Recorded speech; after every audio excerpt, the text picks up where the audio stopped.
The Adventures of Frank Race, starring Tom Collins.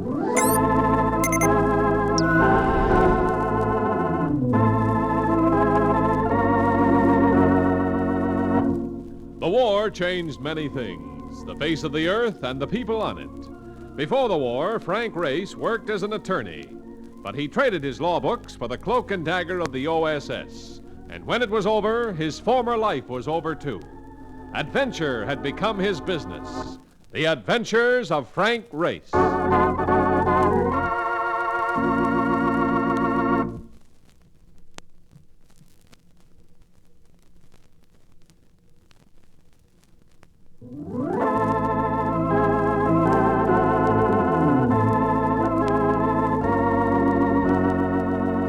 And now we join Frank Race for the adventure of the violent Virtuoso.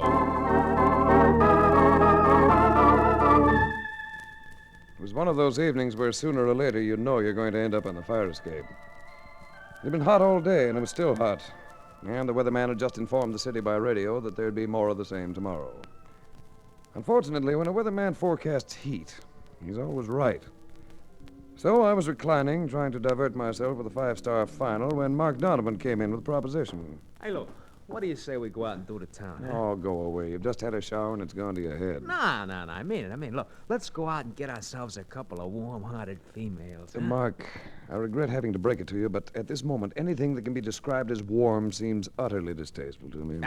You'll forget all about the weather. You go. I have one or two phone calls I'm waiting for. Answer the door, will you? This ain't the kind of night for staying in. He kept it up all the way to the door, and I felt the argument to be resumed as soon as he came back. But I was wrong. He reappeared wearing a grin that was almost a leer. Now I see why you wanted to stay home. I also see why you wanted to get rid of me. What are you talking about? It's the dame, the one you're expecting. And, brother, if anything is cool in this town tonight, it is her. But, she ain't gonna help your temperature any. You trying to tell me there's a woman out there? There is, brother. And she'll make you take a long drag on that cigarette you're smoking. He was right. And I did. She was tall and slim, blonde. Her eyes and mouth had a go-chase-yourself look that suggested money, and lots of it. I'm Sybil Thorne. Oh? Mr. Latham of Intercontinental Underwriters said that he'd call you about me. Yes, he called. Mentioned something about a stolen ring. He said he wouldn't be contacting me until tomorrow.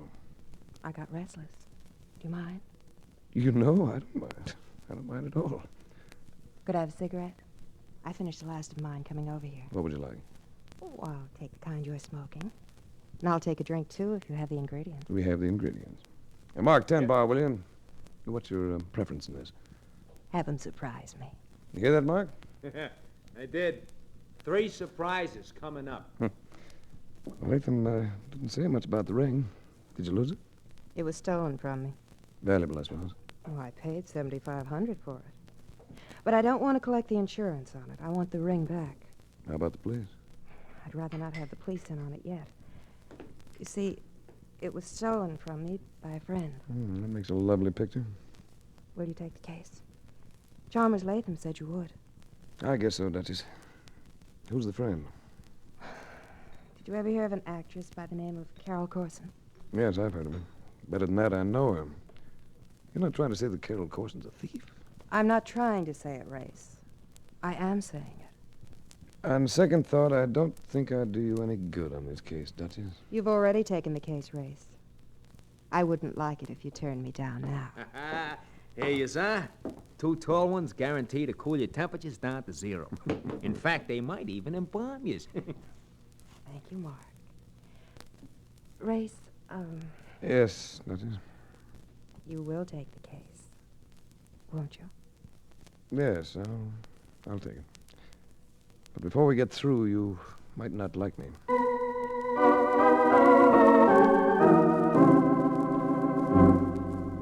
Carol Corson could be seen at the Majestic, where she was doing a well-received skit in a popular review. She was an old friend, and for good reason. Carol and I had once gone around for several weeks thinking of little else but each other. At the Majestic, I found her in her dressing room. Race, darling. Talk about ghosts out of the past. Still the same color hair, still the same figure. You wearing well, baby? You big stiff. You know, I never quite got over you. Well, I've heard different. How about Ernie Jetto? Now I understand is Lawrence Landry. Well, you can't blame me for Landry, Race. He might even make me forget you. Oh, when he plays that violin. I'm not blaming you, baby. But Ernie Jetto could be bad news to an affair No, like don't that. say it, Race. Just the thought scares me silly. Oh, look, lover, I've got to go on. All right, but I must talk to you, and soon. You're being accused of thievery. I'm being what? Do you know Sybil Thorne? Well, sure, I went to a brawl at her place last night. Well, Sybil has lost a ring worth $7,500. You've been tabbed as number one suspect. What? The ring was insured with Intercontinental, so I'm on the case. And I... Oh, but Race, this is silly. I'm sure it is, baby. But Oh, listen, lover, I do have to skip. I'll get in touch with you, huh? Where are you staying? at the Carlisle. All right, I'll see. I've got to Zoom. Could have waited for her, but it was late, and I felt tired. I got as far as the stage door when... Hold it, pal. I want to have a talk with you. Ernie Jetto. I'd heard him use that same tone against the district attorney while on trial for murder. Ernie Jetto, unconvicted killer. A second man stirred nearby, and I recognized Duke Temple, another chunk of dry ice. You're Frank Race, ain't you? That's right. Me, I'm Ernie Jetto. I know. I remember your sidekick, too. How are you, Duke? I'm all right. What were you doing inside, Race? I'm talking to a friend of yours. Carol Corson? Yeah, had some business to discuss. Yeah, now I'd like you to hear my story. You know how I feel about Carol, don't you, Race? No, I've heard rumors. I've been hearing rumors, too. But some guy trying to cut me out. You had a yen for Carol a few years ago, didn't you, Race? That I can't deny, Jetto. Now I find you hanging around here. Could add up, couldn't it? But it doesn't. How do I know? Just have to take my word for it. I don't take nobody's word for nothing. All right. And where do we go from there? First, I'm going to tell you something. Stay away from Carol Corson. And just so you don't get absent-minded, Duke is going to tie a little string around your finger. If Duke has any idea about using those brass knuckles, you'd better change his mind, Jetto. Bothers you, does it? Go ahead, Duke. I wouldn't try it, Duke. Me, I'm working for Ernie. Here, bite on these.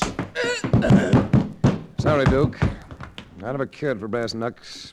Don't make any more plays, Jetto. This Luger can spit lead faster than Duke lost his teeth. Better not, Duke. Tough guy, ain't you? Packing a rod. Makes you feel good, don't it, packing a rod? Let him ride, Duke. We can catch up with him. Later.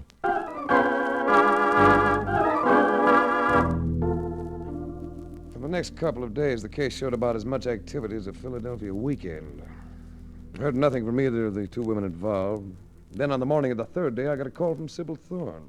How would you like to take me to a concert tonight? Well, you sound gay. Did you get your ring back? I did not. I thought you might be dropping the affair.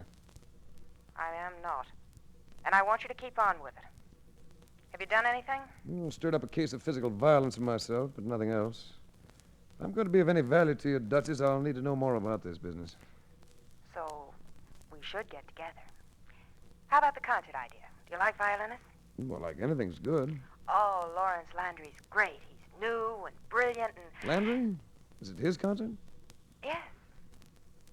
You might pick me up about 8.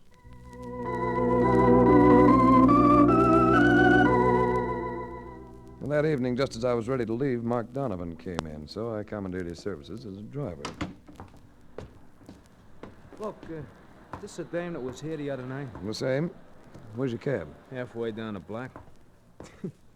So you're going to a concert, huh? Yeah. I don't know if any woman is worth that, Race. Look, I like classical music. Yeah, I guess even a guy like you has to have a flaw in his character somewhere. Thanks. Hold it, Race. What is it? Down! Race. There, you can get up. He's gone. Oh, I thought he got you. I didn't want to look. Nothing wrong with me. The good brushing off won't cure. What was that boy? Did you get a good look at him? Yeah, right between them two Buicks that was short, chunky, dark complexion. Duke Temple. Tough traitor. Traitor? Seems to want my life because I relieved him of some front teeth. Come on, Mark. Let's head for Sybil Thorne's before we have to start explaining to the police.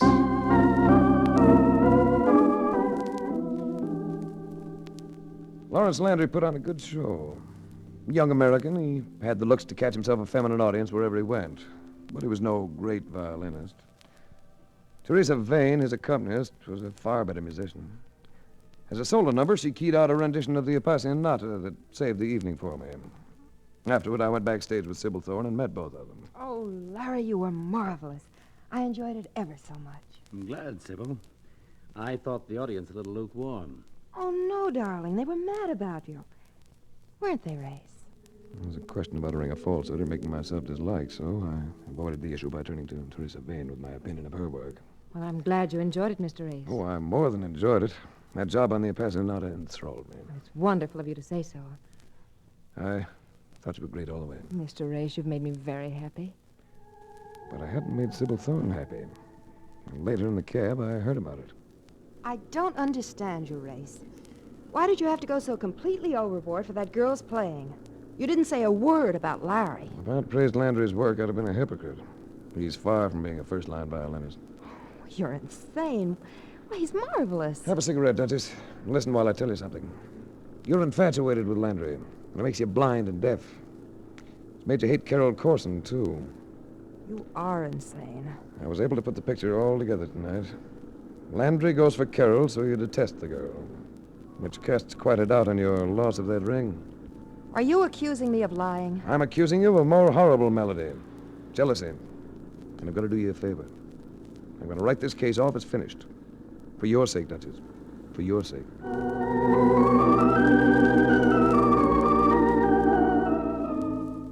After leaving Sybil Thorne, and there was no goodnight kiss involved in our parting, I found a phone booth and called Carol Corson. Hello? Carol, this is Frank Race. I'm sorry, I can't hear you very well. It's Race, Carol. Who? Oh, Rays. We have a very bad connection, lover. Well, then maybe I'd better stop in and talk to you. You still up? Up, did you say? Of course, lover. I'll be up for hours yet. Where are you? Well, practically around the corner. It's all right then, huh? Oh, wait a minute, Rays. What is it, Carol? Someone just came into the apartment. Oh, it's you. What are you doing with that gun? Who is it, Carol? Wait. Wait, don't do that. No! No! No.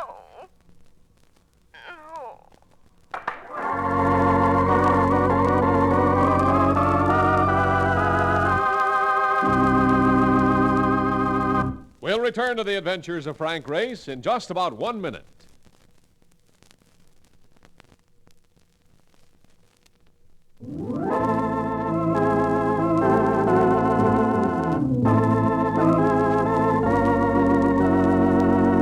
And now, back to the adventures of Frank Race. Through the few scrambled, hurried minutes that it took Mark Donovan and me to reach the door to Carol Corson's apartment, I developed a sense of guilt. I'd been too willing to write off this affair as a bit of unimportant jealousy. I'd been wrong. The exchange I'd listened to over the telephone had sounded convincingly like murder. Mark and I found the apartment door ajar. Another somber note.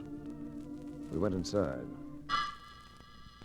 Used to go with this girl, didn't you? Yes.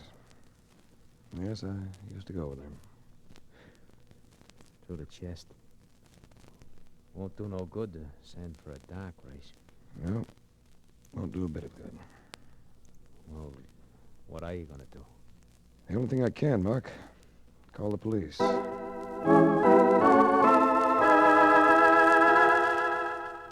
Started out hot again the next morning. I felt dull-witted and lethargic. About as useful as a barkeep at a revival. It was just after 11 o'clock when I got the phone call. Race? That's right. Honey, Jero. Hello, Joe. I've been reading about Carol, about how you found her. I guess it was all there. I haven't seen a paper. I told you how I felt about that kid, Race. I know, Joe. It's tough. Plenty tough. Too much for a guy like me to take lying down. That's why I thought about you, Race. I wish I could tell you something. Can't. You have to tell me nothing. I get it all figured myself. Guess what I come up with? I'm not very bright this morning, Jeno. I come up with you. Frank Race, the private pry with a big reputation. The big guy that's in with the cops, the guy that can get away with murder. Look, Jeno, I'm as sorry about Carol as you are. Maybe sorrier. I had nothing to do with her death. Carol was a good kid. Maybe a little crazy, but a good kid. We was doing all right, Carol and me, and you show up again. Jetto, you're wrong. You got an unlisted phone, ain't you, Race? I latched on to the number, didn't I? I know where you stay, too. The Carlisle. Now I want you to know something. I'm gonna get you. I'm putting my mind on that and nothing else. Maybe today, maybe tomorrow. In the next couple of 3 days. But I'm gonna get you. Right. What's the matter, Race? Somebody hang up on you? Yeah, Mark. Somebody hung up on me.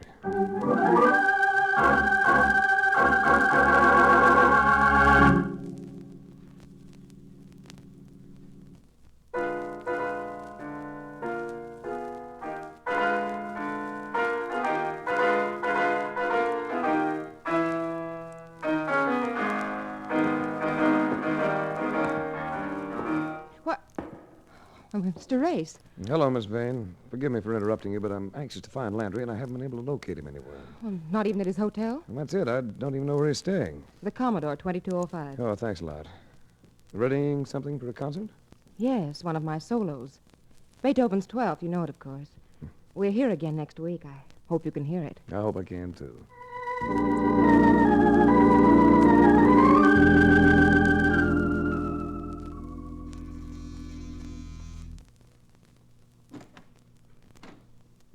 Yes? You may not remember me, Landry. I'm Frank Race. Met you the other night at the hall. Oh, yes. Come in. Hope I'm not disturbing you. Not if you don't mind my going on with this workout. I never miss a day. Barbells. And the postgraduate weights, too, from the look of them. Yeah, I guess I do all right. I should. I've been at it for years. I came to see you about Carol Corson's death. You what? I'm an insurance investigator, and it's become rather important to me that this crime doesn't go unsolved. Crime? Haven't you read the papers? Good heavens, no. I just got up. Well, I hate to have to give it to you this bluntly, but Carol Corson was murdered last night in her apartment. Carol Corson?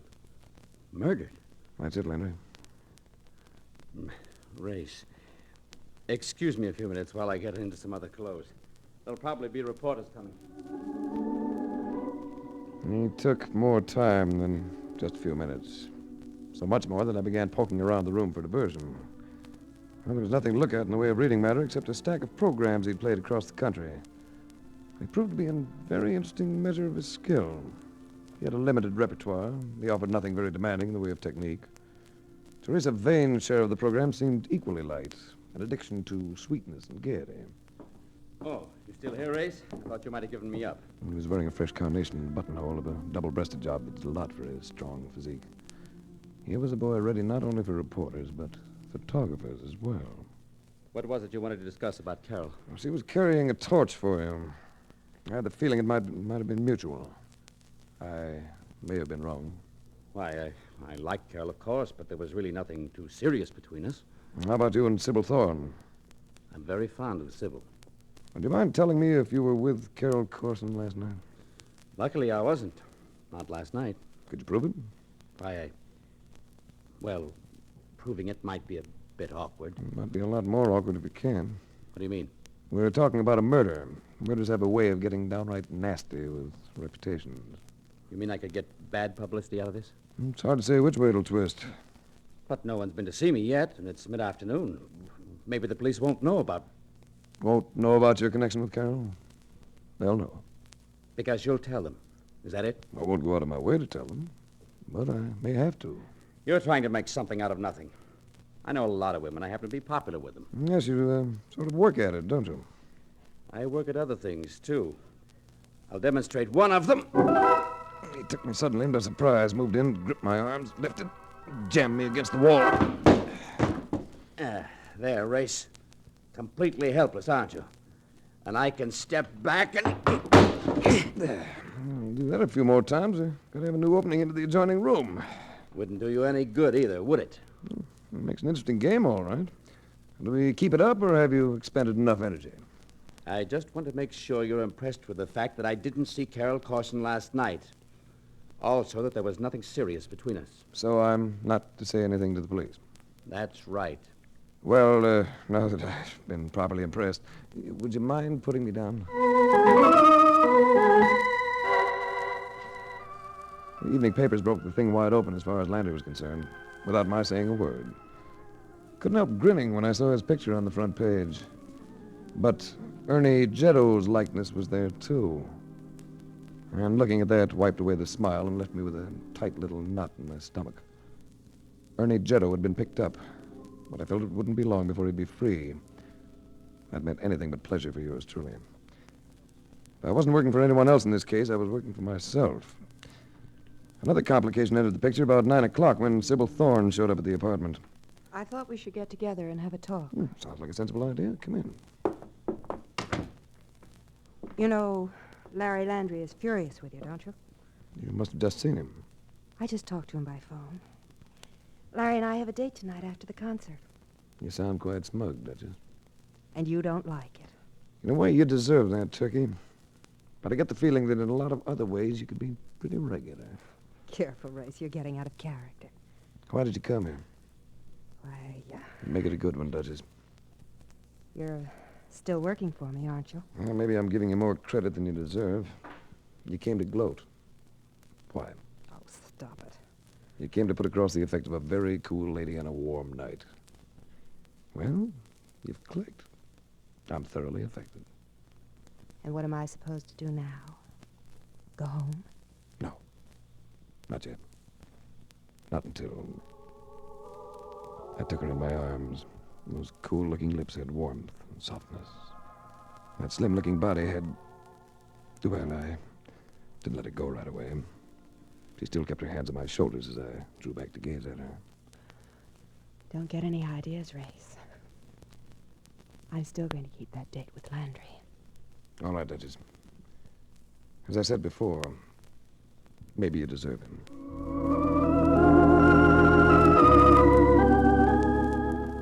I spent the next couple of hours moving restlessly about the apartment. Made myself some coffee, tossed down a scotch and soda, picked up the paper, read the program of Landry's concert. It'll be over by now, and the realization of it was like being poked in the eye. The answer to the whole thing. I grabbed up a jacket, slung it on, and... Hey, where do you think you're going? I've just figured out this case, Mark. I've got to move fast to stop another murder. Now, hold it, will you? You go out on that street, you move right into your own murder. You got a reception committee out there. The same one as before? And another guy, mean-looking, face like a badger. Ernie Jeddo. But I've got to go out, Mark. All right. But this time I want something besides an end wrench.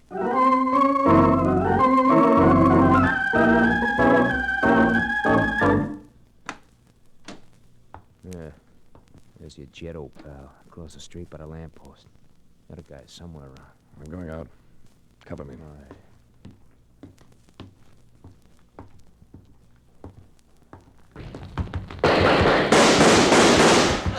I got Jeddo, Race! And the other guy's running. Come on, Mark. Get me to Sybil Thorne's before it's too late.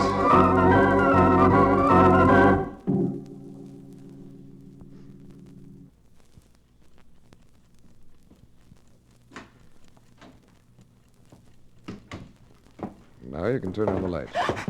Let me go! I'm sorry, Let me go! but you'd better stay. And this is the gun that killed Carol Corson, isn't it, Miss Vane? I... Jealousy. Horrible melody, isn't it? You can't know. You can't know how much I love him. How much I've been hurt. Good heavens. Come in, Duchess. Better bring Landry with you. Teresa, what are you doing here? Better close the door, Duchess. This isn't a pretty situation. Miss Vane is here, Landry, because she intended to kill Sybil Thorne, same way she killed Carol Corson. Killed? Good heavens, Teresa, why? Because she's in love with you, to the point that it's made her sick. But, Teresa, I gave you to understand. You gave her to understand what? That she should just forget you? You know, some people can't pull that off, Landry. They get ill. They're driven to murder. But what are we going to do about this, Race? We're going to give this girl all the breaks we can. Teresa, will you go and give yourself up? Yes. Yes, I'll give myself up. Now, wait a moment. I think we should hold her here for the police. After all... I'm making this decision. It may give her a break. And she'll keep her promise. Won't you, Teresa? I'm not going to let you do it that way, Race. Go ahead, Teresa. Oh, no, you don't. More muscles, Landry? All right, try this on your biceps. Go ahead, Teresa.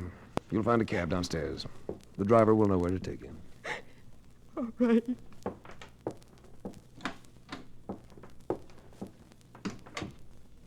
How did you know, Race? Music. It's all wrapped up with that girl's emotions. I happened to leaf through a pile of Landry's past programs. All of Teresa Vane's solos had been Sweetness and Light, Handel and Debussy, that sort of stuff. But last night, before killing Carol Corson, she showed her mood with the Appassionata. Tonight, with you in mind, she featured that funeral movement from Beethoven's 12th Sonata. It's just my idea, but I guess it paid off. It saved my life. I'm terribly grateful, Race. Are you, Duchess? Maybe we should talk about that at much greater length.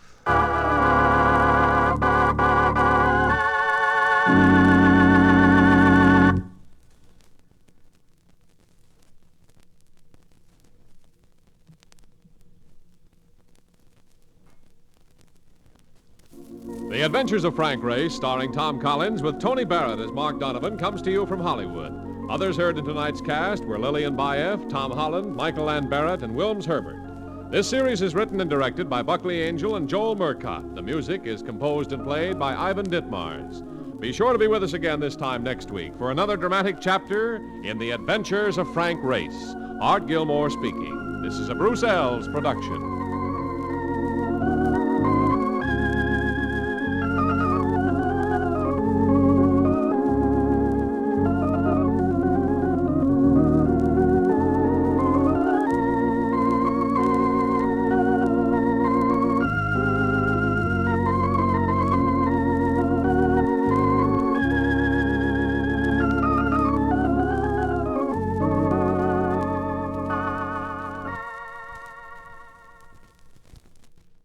Enjoying the timeless classics on Golden Age Radio? If you're loving the nostalgia and captivating stories, consider supporting our channel with a tip. Your generosity helps us continue bringing you the best of vintage radio entertainment. Simply click on the link in the description. Thank you for being part of our community. Lost in Brazil invites you on an unforgettable journey, where every moment is an adventure waiting to be discovered. Join us as we uncover the soul of Brazil, one incredible experience at a time. Click on the link in the description and embark on the ultimate Brazilian odyssey. You have been listening to Golden Age Radio, rumble.com/C/GAR, brought to you by G3PL.com. Don't forget to subscribe for more videos.